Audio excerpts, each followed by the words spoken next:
may not know this, but I work in the service industry. No, I don't mean like McDonald's drive-through worker or something like that. I've actually been a server and bartender for about 6 years, primarily. I've done a little bit of everything else as well, from dishwashing and busing to hosting, and also did managing. For a bit, I was able to run a dining room for a major chain restaurant, managing upwards of 20 servers at a time, 4 bussers, 4 hosts, just monitoring labor, doing table checks, coaching up team members, trying to hit sales and satisfaction goals, just kind of all around have experience across the board in the service industry. And it's weird to me how some people seem unable to take the experience they have gained through the service industry and translate that upwards into management. One of the reasons why I took the management position I did at one time was because not really the money, I could actually make better money as a server, but because I saw a need for things to be run better. And when I did this, and kind of tooting my own horn here, when I did this, not only did the service staff have a better time doing their job and things were, ran a little bit smoother for them, but I feel like the perception from guests was better as well. I was able to, over several weeks' time, bring up certain scores when it came to guest satisfaction that were starting to lag under other leadership.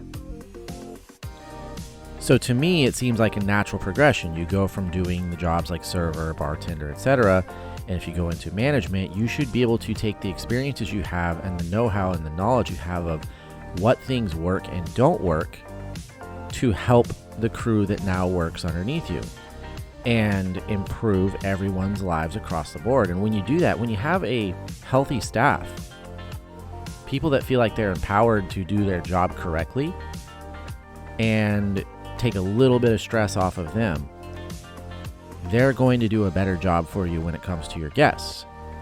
I mean, not every single individual, of course, but overall, that's going to be your result. Tends to be the case in the service industry, however, that people get up to these positions and very, very quickly forget what their experience was. They quickly forget all the things that they thought of through the time that they were a server or a bartender or a host or a busser or whatever position they were, even a dishwasher. They quickly forget all the things they thought of in that time that they were like, man, they just don't get it. If they just did things this way, if they just left us alone in this way, or if they just helped us in this way, we would all do better. They always seem to forget that. Now, I made a conscious decision to move into the position I did because I saw that. And it was an effort to improve everyone's lives, including my own. But I just find it kind of sad because the service industry, there's a lot of reasons why you want to root for it. If you're working in the service industry, full service, as a server, bartender, etc., you kind of have I feel like your thumb on the economic pulse, because obviously it is discretionary spending, especially tipped positions. If you're making good tips, A, it should be a sign of you doing a good job, and B, it's typically a sign of people having more expendable income. They feel more confident to go out and spend their money. If you want to continue to be a part of that economy, we need to make sure everybody's doing a good job, everybody's having a good time, and your good people stick around. The people that have years of experience, the people that have not necessarily a passion for being a server, but when they are being a server, because this is kind of my experience at this point. I really don't have like a passion for being a server or being a bartender. It's not my number one career choice. It's not what I want to do for the rest of my life. But when I am in that position, I want the people that I am serving to have a good time. I want to have a good reputation for the job I'm doing. So when you have people that you figure out that's what their motivations are, I want to do my job well and I want to make good money, then you need to prop those people up. You need to get behind them. You need to understand what makes your staff tick, because you used to be one of them. And you oftentimes get into that position and like it's amnesia or something. You've completely forgotten. So there needs to be a bigger conscious effort from those who are moving into management or who are currently management to stay connected to where they came from and all the things that they once believed would help them, instead of the things that management has always said helps them and really never did. So an ongoing theme for me on this channel seems to be my dissatisfaction with the state of science today.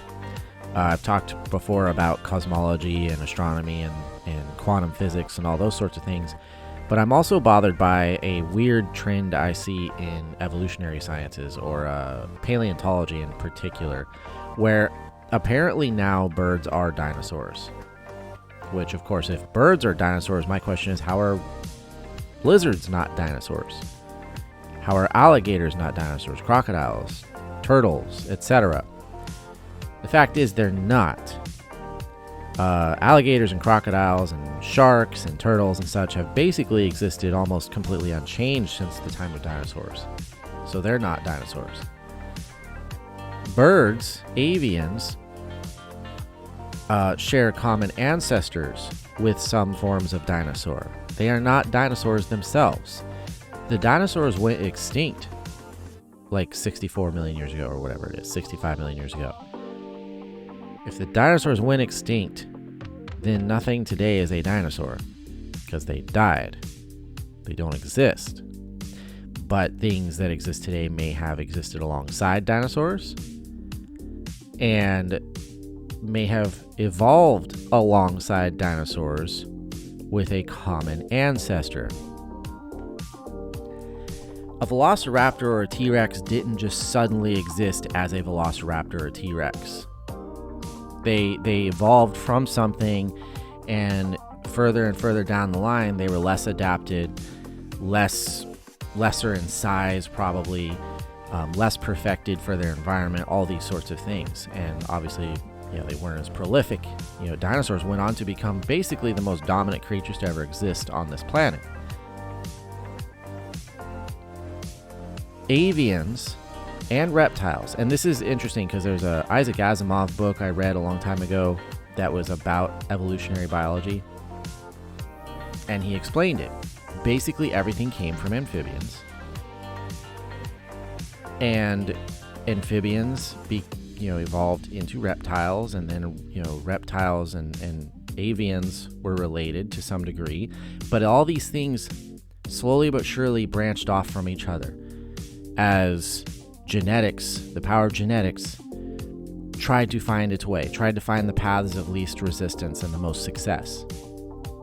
And so we got a plethora of creatures known as dinosaurs. We got reptiles and more amphibians. And we ended up getting, eventually, avians, or birds. Of course, in the time of dinosaurs, they weren't exactly like the birds we know now. They were, in fact, more lizard-like. But they were slowly but surely becoming more and more bird-like over time. However, the dinosaurs were not becoming more bird-like. The dinosaurs were evolving in their whole other path, with kind of a combination of these features. You see, obviously, like velociraptors and such, they have these the talons on their feet. They have like a snout. But like they also share a lot of features that we see in lizards, reptiles, and that sort of thing. So in the era in which they existed, and the environments in which they existed, and for the functions that they existed, dinosaurs were not avians. And honestly, we keep finding either mummified, fossilized remains, or skin imprints of things like T-Rexes and such. I believe it was a hadrosaur or something that we found in the leg that was pretty much preserved and fossilized. But we keep finding these things appear to be scaly. We found so far more evidence that they are scaly than they're feathered. And so it's really odd to me that we actually have, enthusiast pages and such on Instagram and their followers that will sit there and say things like, oh, birds are dinosaurs. And you're like, you try to argue with these people. Of course, it's pointless, but like, they are not. They share a common ancestor. And then they'll tell you how wrong you are. And you're like, do you not understand how evolution works? If birds were dinosaurs, they would have went extinct when the dinosaurs went extinct. They share a common ancestor. Somewhere back in time, alongside the dinosaurs, birds were evolving from other species as dinosaurs did their thing, as reptiles did their thing, and they continued to branch further and further off the evolutionary tree from each other. They may be related in some way, but they are not dinosaurs. Much like how we are related to chimps, to apes, but we are not chimps, we are not apes. Somewhere back down the line, we share a common ancestor with these as a primate. But it's weird to me that I am now arguing with other people, other non-creationists about how evolution works, when we used to have this argument with creationists that would be like, I ain't evolved from no monkey. And it's like, no, you're not. You're correct. That's not how evolution works. Passive drivers. Please, for the love of God, get out of the left lane. Use your blinker. Accelerate after the car in front of you has clearly turned off the road. Like, so many of our traffic issues are not from people who speed, not from people who drive sportily, we'll say. They're typically from what I'd call passive drivers. And number one, I want to make sure that anybody who is listening to this knows this is not advocacy for self-driving vehicles. I am not an advocate for this. I stand opposed to it. The end. However, you could solve probably 99% of traffic. And I don't mean like accidents or any of that sort of thing, but congestion. We'll say congestion. If people got out of the left lane. The left lane is for passing. The left lane is for people who are driving at a higher rate of speed. The right lane is for people who are cruising, who are about to turn off the road, all these sorts of things. The left lane should be reserved for when you realize, because somebody uses their blinker in the right lane, oh, the car in front of me is traveling at a slower rate of speed. They're about to turn off the road. Left lane is clear. I'm going to change lanes so that I can continue unhindered, and that car no longer has to worry about me as traffic behind it as it makes its turn. Of course, this is only possible if the left lane is also clear and if the person uses their blinker. Now, yes, this sounds like me ranting because I'm tired of dealing with traffic. That is true. However, this has just been observation I've had for a long time. You have people who are passive driving. They are along for the ride, but they're in the driver's seat. Traffic is happening to them. They like the driving experience is happening to them. It's not them driving and experiencing driving as somebody in control. I can't figure out why we don't do more to enforce these sorts of things or educate people more on these sorts of things. We have so many distractions, whether it's your smartphone, whether it's the radio in your car, or whatever other gadgetry. We have all kinds of apps in the cars and stuff like that. Maybe you're talking on the phone. We have all these distractions, right? And people want to blame people driving as the problem with why we have accidents and we have all these other issues. And so their solution is to take the person out of the equation and put it in the hands of a computer. Of course, computer's not perfect, and obviously to me, I want to be in control of my transportation. I am responsible for where the vehicle goes. If something happens, I am going to be held accountable for what happens with the vehicle I occupy and am driving. That's fine. I take that risk every day when I get in my car. I took that risk when I got my driver's license. That's the point. But I'm also free to drive where I want to drive without being controlled by a computer, without some network being in control of where that computer decides I go and tracking me the whole time. I just feel like we've put so many technological tools at our disposal that the people who now get behind the wheel of a car don't see getting behind that wheel as like strapping in as a pilot, which they should. They see it as, hopping on board and, let's go, go car, go. Their hands are on the wheel, but they expect their blind spot monitoring to tell them if somebody's behind them or, in the lane to their left, instead of looking for the car to their left and turning on their blinker to warn anyone else that they intend to change lanes. We take so much out of the hands of humans, and then we wonder why the humans that are now controlling those things are just not good at it anymore. So anyways, I just feel like more of us need to not be passive drivers. We need to be engaged drivers. Put the phone down on silent, put it away, whatever.